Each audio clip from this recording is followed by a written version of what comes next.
The crown's ugliest secret. Let me ask you something. When you picture a king or queen, what do you see? Gold crowns, velvet robes, a life of luxury.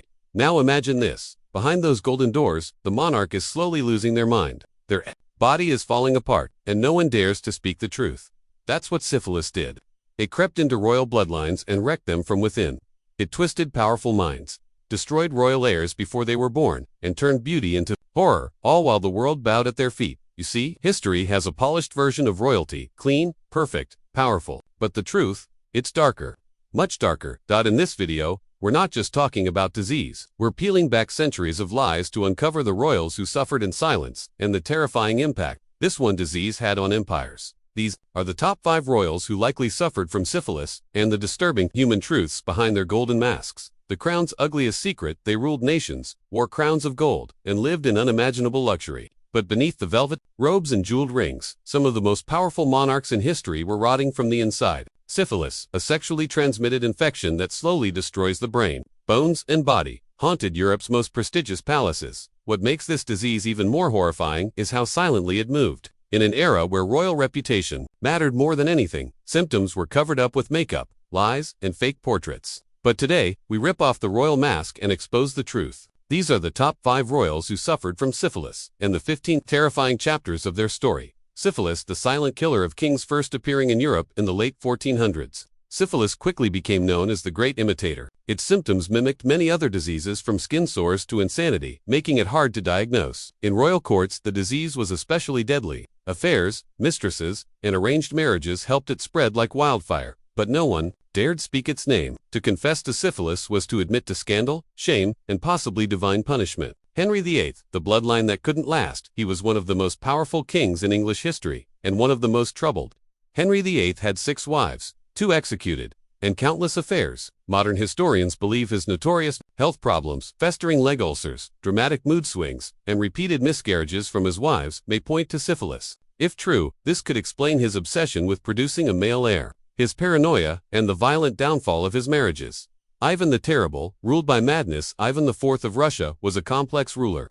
Brilliant at times, but monstrously cruel. He killed his own son, beat his pregnant daughter-in-law, and accused advisors of conspiracies. Later in life, he experienced hallucinations, seizures, and psychosis, all signs consistent with late-stage syphilis. Though not confirmed, many believe the disease played a role in his descent into madness.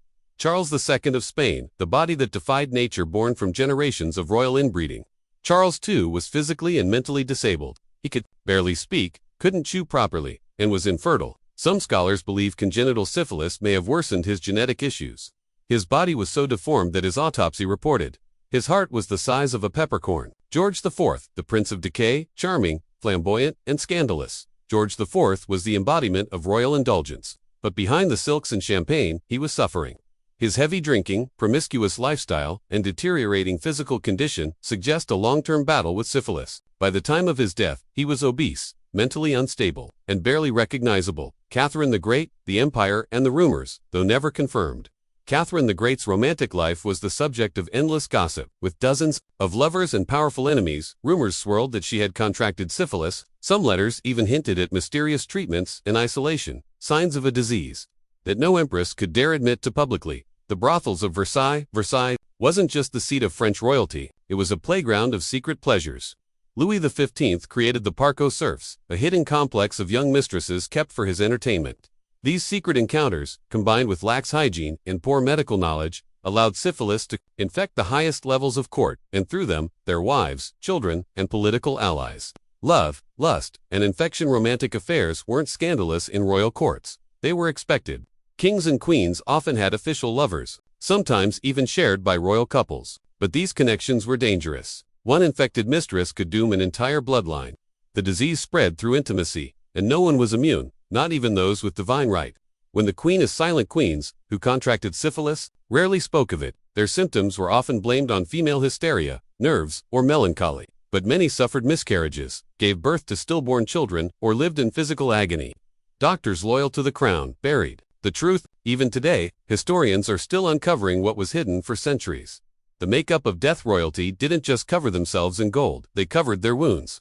2. Makeup made with lead, mercury, and arsenic was used to hide facial sores and discoloration. Wigs covered bald spots caused by the disease. Beauty was pain, but in these cases, it was also poison. Madness in the bloodline. Crown Prince Rudolph of Austria, son of Empress Elizabeth, died in a mysterious suicide pact. King Ludwig II of Bavaria was declared insane, while syphilis wasn't confirmed in either case. Historians suggest that royal madness may have biological roots, and syphilis was a likely culprit. The cure was mercury. In a cruel twist of irony, the treatment for syphilis was sometimes worse than the disease. Mercury, the silver cure, caused tooth loss, tremors, kidney damage, and death. Royals endured months of painful treatments, sweating in mercury tents or swallowing toxic potions. The suffering was immense and often secret.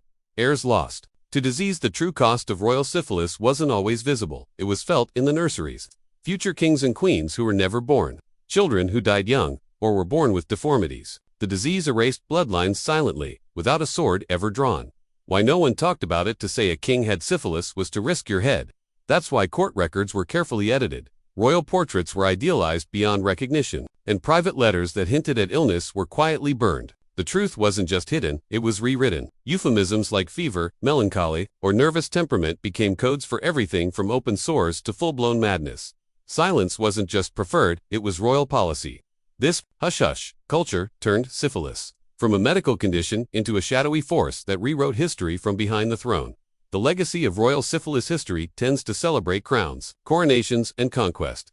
But just beneath that shining surface lies a far more uncomfortable truth. For centuries, many royal families across Europe were quietly haunted by a sexually transmitted disease that refused to be named aloud. Syphilis passed silently from bedroom to bedroom, generation to generation. It infected not just but bloodlines, policies, and succession rights. This disease didn't care about noble blood or divine right. It made kings mad, queens infertile, and heirs stillborn. It turned royal courts into silent battlegrounds of medicine, superstition, and shame.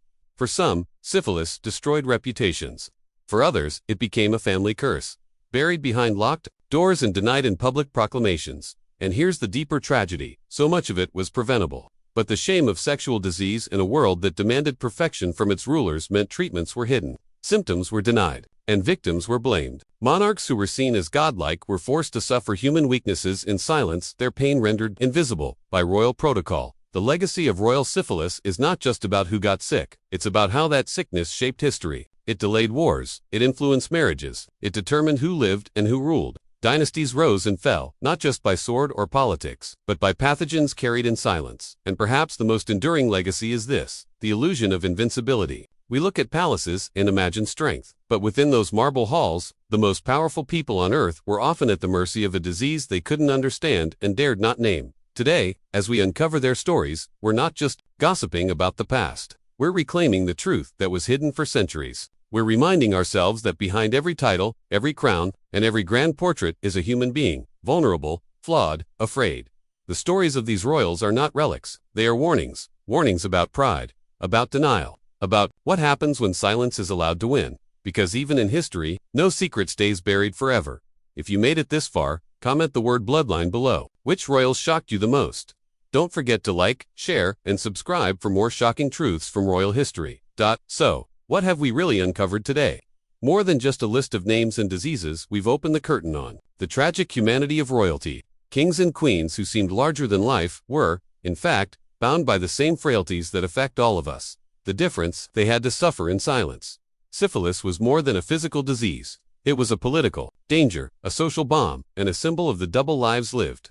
In royal palaces, while the people worshipped them as near-divine beings, these rulers were hiding horrors behind painted faces and powdered wigs. From secret treatments with mercury to tragic miscarriages, from public madness to hidden suicides, this disease left no part of the palace untouched. And let's be honest, some of these stories aren't just sad, they're terrifying. A disease that can twist the mind, kill unborn children, destroy bloodlines, and yet still be completely hidden from the public eye. That's power. Not the kind of power kings dream of, but the kind of power a disease can hold over an empire. You might be wondering, why does this matter today? What do the sufferings of long-dead royals have to do with us? Here's the truth: their secrets are our mirror. Because if the most powerful people in history could be brought down by shame, silence, and biology, so can we. In today's world, we like to believe that medicine has conquered all, but stigma is still alive. Silence still kills, and we still hide the things that shame us until it's too late. That's why telling these stories matters.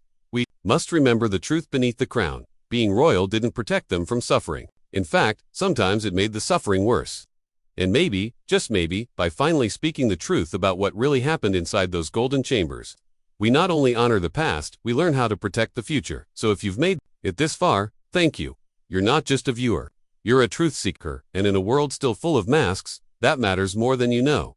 Let us know in the comments. Which royal story shocked you the most? Which chapter made you rethink what power really means? And if you want to keep pulling back the curtain on history's hidden truths, subscribe, share, and stay with us.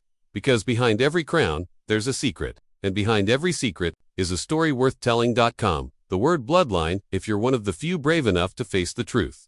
Until next time, stay curious, stay sharp, and never be afraid to question the legend.